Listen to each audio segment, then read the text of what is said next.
Anupama serial के आज के एपिसोड की शुरुआत होती है जब अनुपमा मनोहर जी जिग्रेश और बाबूजी को प्यार से स्वतंत्रता दिवस की शुभकामनाएं देती है। वह बाबूजी से पूछती है कि वह कहाँ गए थे। बाबूजी मुस्कुराते हुए जवाब देते हैं कि वह मोहल्ले के स्कूल में झंडारोहण करने के कार्यक्रम में गए हुए थे। यह सुनकर अनुपमा थोड़ी हैरान होती है, पूछती है कि उन्होंने उसे बताया क्यों नहीं। इस पर बाबूजी हल्के अंदाज में कहते हैं कि उन्हें लगा कि अनुपमा डांस की प्रैक्टिस में व्यस्त होगी। अनुपमा भावुक होकर जवाब देती है कि डांस वगैरह तो चलता रहेगा, लेकिन देश की आज़ादी का जश्न मनाना और देश के शहीदों को याद करना बहुत ज़रूरी होता है। वह तय करती है कि वह मोहल्ले में होने वाले झंडारोहण कार्यक्रम में जरूर जाएगी। वह अपने पुराने दिनों को याद करती है जब स्वतंत्रता दिवस को वह बड़े धूमधाम से मनाया करती थी। वह कहती है कि पहले देश का त्यौहार, उसके बाद बाकी सब कुछ। यह सुनकर जिग्रेश मजाक में पूछता है कि किसकी शादी? क्या मेरी शादी? इस पर बाबूजी और मनोहर जी मिलकर जिग्रेश की खिंचाई कर लेते हैं। सभी हंसते हैं। अनुपमा झंडारोहण कार्यक्रम में शामिल होने के लिए निकल पड़ती है और रास्ते में भारत माता की जय का नारा लगाती है। रास्ते में उसकी नज़र एक महिला पर पड़ती है जो अपने छोटे बच्चों को अच्छे से तैयार कर रही होती है। अनुपमा को यह देखकर अच्छा लगता है, लेकिन उसे खुशी उस वक्त कम हो जाती है जब वह महिला सड़क पर कचरा फेंक देती है।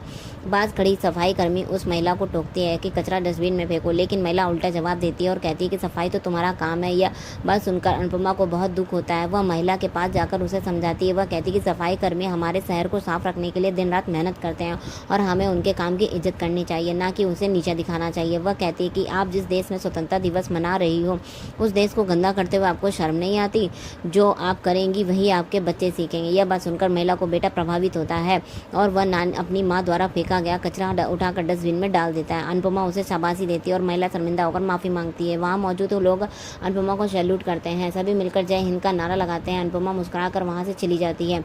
उधर दूसरी तरफ परी, राही और माही के साथ बैठी होती है और उन्हें बताती है कि जसप्रीत ने राखी की तस्वीरें भेजी हैं। परी बहुत खुश होती है और कहती है कि लंबे समय बाद पूरे परिवार ने एक साथ त्यौहार मनाया है। लेकिन तभी राही की नज़र अनुपमा की तस्वीर पर पड़ती है और वह चुप हो जाती है। परी उसे टोकती है और पूछती है कि क्या उसे अनुपमा को डांस रानियों के बीच देखकर जलन हो रही है। राही तुरंत मना कर देती है और कहती है कि उसे अनुपमा या उसके नए परिवार से कोई फर्क नहीं पड़ता। इधर अनुपमा हल्दी की रस्म के लिए हल्दी तैयार कर रही होती है जो अंश और प्रार्थना की शादी के लिए है। भारती उसे देखती है और पूछती है कि वह इतनी इमोशनल क्यों हो गई है। अनुपमा की आंखों में आंसू आ जाते हैं। वह कहती है कि समर उससे बहुत प्यार करता था और उसके जाने के बाद अंश की ज़िंदगी में रंग भर दिए हैं। भारती मुस्कुराते हुए कहती है कि अनुपमा का परिवार बहुत अच्छा है। इस पर अनुपमा कहती है कि मन से कोई बुरा नहीं होता, बस परिस्थितियाँ बुरा हो जाती हैं कर देती हैं। इसी बीच भारती कहती है कि आज उसे मुंबई में बिताया गया स्वतंत्रता दिवस याद आ रहा है। दोनों मिलकर आज़ादी और देशभक्ति की बातें करती हैं और उस दौर की बातों को यादों में खो जाती हैं। फिर अचानक भारती गंभीर होकर पूछती है कि क्या किसी भी तरह से प्रार्थना के माता पिता उसकी शादी में नहीं आ सकते। यह सुनकर अनुपमा सोच में पड़ जाती है। वहीं दूसरी तरफ प्रार्थना भी अपनी तरह परिवार को याद कर रही होती है। अनुपमा उसके पास जाकर उसे समझाती है कि वह अपने परिवार से एक बार और बात करने की कोशिश करे। प्रार्थना कहती है कि वह बहुत कोशिश कर चुकी है, लेकिन उसके माता पिता अंश को अपनाने के लिए तैयार नहीं है। वह कहती है कि उन्हें समझाना चाहती है कि अंश उसके लिए परफेक्ट है, लेकिन वो मानने को तैयार नहीं है। अनुपमा उसे हिम्मत देती है और कहती है कि हार नहीं माननी चाहिए, एक आखिरी बार फिर से कोशिश करना चाहिए। प्रार्थना भावुक होकर अनुपमा से गुजारिश करती है कि वह उसके साथ कोठारी हाउस चले। अनुपमा थोड़ी बेचैन हो जाती है और सोच में पड़ जाती है। दूसरी तरफ पराग और गौतम की बातचीत चल रही होती है। गौतम पराग से पूछता है कि अगर कोई काम है तो बताएं। इस पर पराग कहता है कि आप कुछ दिन के लिए अपने घर चले जाएं, क्योंकि आपको वहाँ गए हुए बहुत दिन हो गए हैं। गौतम तुरंत समझ जाता है और कहता है कि आप मुझे इसलिए घर भेजना चाहते हैं ताकि मैं आपकी बेटी की शादी में कोई तमाशा न करूँ। पराग साफ शब्दों में कहता है हाँ, यही वजह है। उसी वक्त मोटीबा वहाँ आती है और कहती है कि जमाई जी अपनी मर्जी से घर जाएंगे, लेकिन हम प्रार्थना की शादी में शामिल नहीं होंगे। वह साफ कहती है कि अब प्रार्थना से उनका कोई रिश्ता नहीं है। यह सुनकर प्रार्थना वहाँ आ जाती है और भावुक होकर कहती है खून के रिश्ते इतने कमज़ोर नहीं होते कि सिर्फ कह देने से बर्फ टूट जाए। इस पूरे एपिसोड में एक तरफ जहाँ स्वतंत्रता दिवस की देशभक्ति और सामाजिक जिम्मेदारियों का भाव दिखाया गया, वहीं दूसरी ओर अनुपमा के परिवार के संबंधों के बीच चल रहे इमोशनल ड्रामा को भी बखूबी चित्रित किया गया है। अनुपमा एक बार फिर से साबित करती है कि वह न सिर्फ अपने परिवार की बल्कि समाज की परवाह भी करती है, चाहे वह सफाई कर्मियों का सम्मान हो या बच्चों को अच्छे संस्कार देना। अनुपमा हमेशा सही बात के साथ खड़ी रहती है। अनुपमा प्रार्थना और अंश की शादी के बीच उत्पन्न हो रहे पारिवारिक तनाव को अनुपमा सुलझाने की कोशिश कर रही है। यह एपिसोड दर्शाता है कि स्वतंत्रता दिवस के एक दिन मनाने की चीज़ नहीं है, बल्कि हर दिन अपने कर्तव्यों को निभाकर हम असल में आज़ादी का सम्मान करते हैं। प्रार्थना जब अनुपमा के साथ कोठारी हाउस पहुँचती है तो पूरे परिवार के चेहरे पर हैरानी साफ नजर आती है। जैसे ही दोनों अंदर कदम रखती हैं, ख्याति व्यंग करते हुए कहती है, इस बार भी अपनी वकील को साथ लेकर आई हो। अनुपमा शांत स्वर में जवाब देती है कि आपके शब्द मेरे लिए नए नहीं हैं। आपने पहले भी मेरे बारे में बहुत कुछ कहा है, लेकिन इस बार एक कोशिश कीजिए कि मुझे अनदेखा करके अपनी बेटी की ओर देखें। वह प्रार्थना का हौसला बढ़ाते हुए सभी से अनुरोध करती है कि एक बार अपने गुस्से को पीछे रखकर प्रार्थना की बात जरूर सुने, क्योंकि गुस्सा चाहे जितना भी हो वह रिश्तों से बड़ा नहीं होता। अनुपमा प्रार्थना के हाथ से बनाए गए शादी के कार्ड को सबको दिखाती है और विनम्रता से उन्हें आमंत्रण कर देती है और वे अंश और प्रार्थना की शादी में शामिल हों। कार्ड को देखकर पराग थोड़े भावुक हो जाते हैं, जबकि प्रेम कार्ड अपने हाथ में ले लेते हैं। इस बात से राखी कटाक्ष करते हुए कहती है कि अगर प्रार्थना अकेले भी आ सकती थी तो अनुपमा को साथ लाने की क्या ज़रूरत थी। अनुपमा गंभीर होकर जवाब देती है कि यह सवाल खुद से कीजिए कि आखिर इस घर की इकलौती बेटी को अपने ही घर आने के लिए इतना डर क्यों था। वह अपनों से अपनी बात कहने के लिए इतनी घबराई हुई क्यों थी। अगर इस घर से अपना उसे समर्थन मिलता तो शायद वह अकेले भी आ जाती। रही इस बात पर चुप हो जाती है। तब प्रार्थना भर्राए हुए स्वर में कहती है कि यह यहाँ झगड़ा करने नहीं बल्कि हम उसे खत्म करने आए हैं।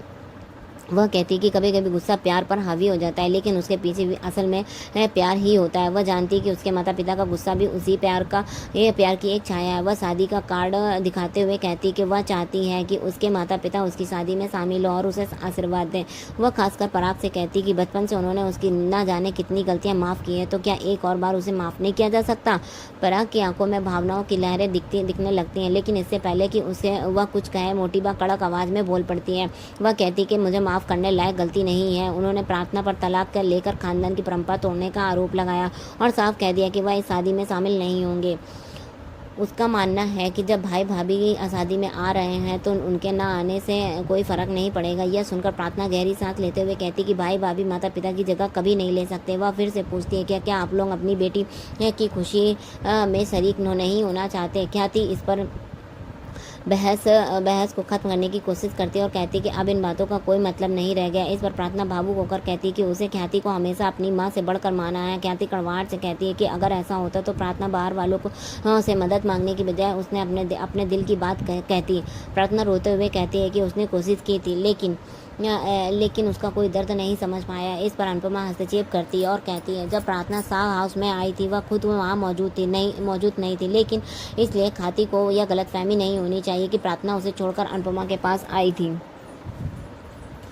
प्रार्थना ख्याति से भावुक होकर पूछती है कि आप मेरे पास क्यों नहीं आए, क्यों नहीं कहा कि मैं सब संभाल लूँगी, चलो घर चलते हैं, लेकिन कोई नहीं आया। यह सुनकर घर का माहौल बेहद भावुक हो जाता है। अनुपमा की आंखों में आंखें डालकर कहती है कि प्रार्थना ने अपनी पहली शादी में बहुत कुछ सहा, उसके पति ने उसके साथ बुरा बर्ताव किया, अब वह सब कुछ आप लोगों के सामने हुआ है, लेकिन फिर भी वह चुप रही। अगर वह अपने जीवन में आगे बढ़ना चाहती है तो इसमें गलत क्या है। पराग इस पर गुस्से में कहते हैं कि लेकिन इसमें सही क्या है, क्या ये सही है कि माँ बाप की मर्जी के खिलाफ जाकर शादी कर। अनुपमा ठोस आवाज में जवाब देती कि माँ बाप ने उसकी मर्जी के बिना उसकी शादी एक ऐसे आदमी से करवा दी थी जो उसे तकलीफ देता रहा। क्या यह सही था। जब आप बेटी से उसके खाने से लेकर पढ़ाई तक के बारे में पूछते हैं तो फिर उसकी ज़िंदगी से उसकी शादी जैसे अहम फैसले में उसकी राय क्यों नहीं ली जाती। क्या यह ज़रूरी नहीं कि बेटी के जीवन साथी का चुनाव उसकी मर्जी से हो।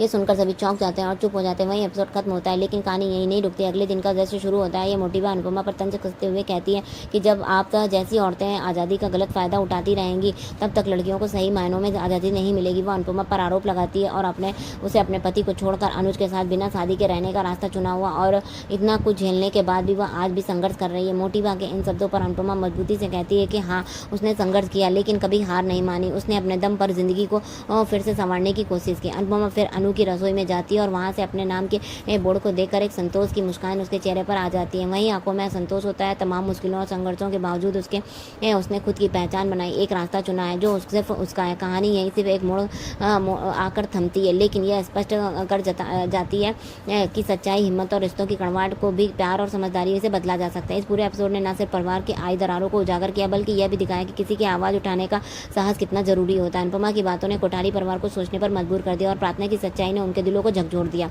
आने वाले एपिसोड में यह देखना दिलचस्प होगा कि क्या परिवार अपनी जिद छोड़कर बेटी को गले लगाएगा या दरार और गहरी होगी। अगर आपको ये एपिसोड पसंद आए तो जरूर बताएं और ऐसे ही भावात्मक अपडेट्स के लिए हमारे साथ जुड़े रहें। चैनल पर नए तो सब्सक्राइब कीजिएगा, वीडियो को लाइक कमेंट शेयर करना बिल्कुल मत भूलिएगा। राधे राधे।